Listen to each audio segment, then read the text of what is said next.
16 जून को एक Facebook live. देशद्रोही भी तुम सब कुछ साबित करो। ये केवल पागल साबित करने से क्या होता है।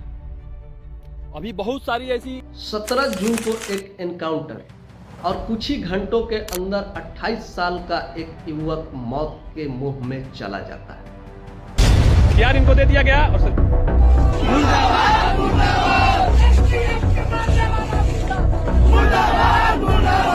कोर्ट में न कोई अपराधी है, न चोर है, न चंडाल है। ये तो समाज सेवा कर रहा है। क्या मामला कितनी गोली लगी है सर? कितनी गोली लगी है सर? लेकिन सवाल ये है कि क्या वो पुलिस पर हमला कर रहा था या वो सरेंडर करना चाहता था।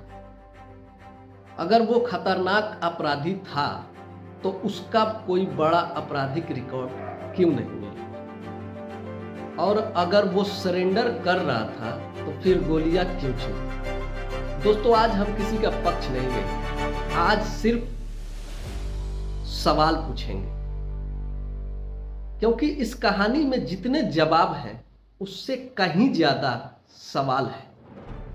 भारत भूषण तिवारी बिहार का एक युवा, कुछ लोग उसे समाज सेवी बताते हैं, कुछ लोग उसे व्यवस्था से नाराज युवक बताते हैं। परिवार का कहना है कि वह गांव की समस्याओं, टूटी सड़कों, बिजली और बाढ़ जैसे मुद्दों को लेकर आवाज उठाता था। वहीं दूसरे तरफ कुछ वीडियो सामने आई जिसमें वह हथियार दिखाते हुए नजर आता है। यहीं से कहानी बदल जाता है। एक तरफ गांव का लड़का, दूसरे तरफ हाथ में हथियार, और यहीं से पुलिस की एंट्री होती है।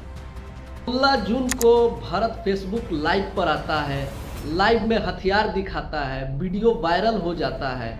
कुछ घंटे बाद पुलिस सक्रिय हो जाती है।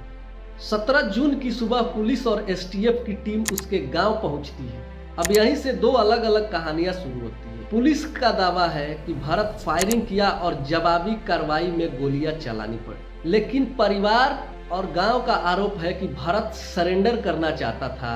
कुछ वायरल वीडियो में उसे हथियार छोड़ने की बात करते हुए भी दिखाया जा रहा है।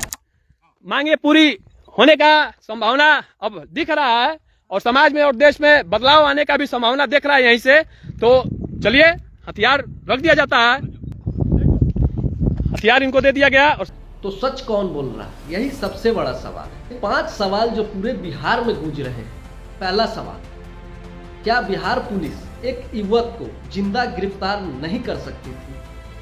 क्या इनकाउंटर ही आखिरी रास्ता था?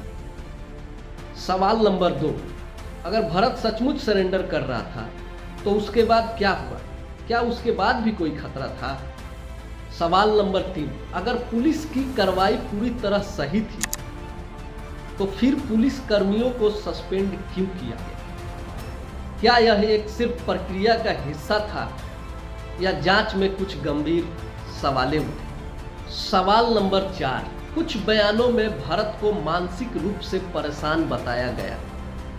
अगर ऐसा था तो कानून क्या करता है? इलाज, काउंसलिंग या गोली? सवाल नंबर 5, क्या जांच पूरी होने से पहले पुलिस और सोशल मीडिया ने फैसला सुना दिया? क्या हम सच जानना चाहते हैं या सिर्फ अपनी पसंद की कहानी पर विश्वास करना चाहते हैं? भारत का कानून साफ करता है कि पुलिस को आत्मरक्षा का अधिकार है, लेकिन कानून ये भी कहता है कि हर एनकाउंटर की निष्पक्ष जांच होनी चाहिए।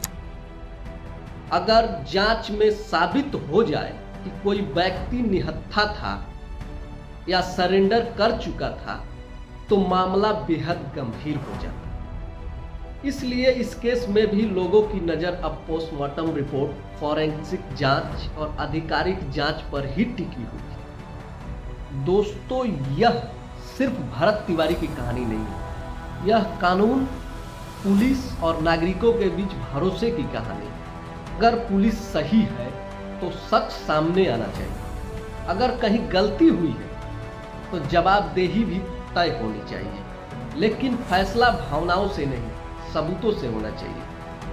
आप क्या सोचते हैं? क्या इस मामले में निष्पक्ष जांच होनी चाहिए? अपनी राय कमेंट में जरूर दें।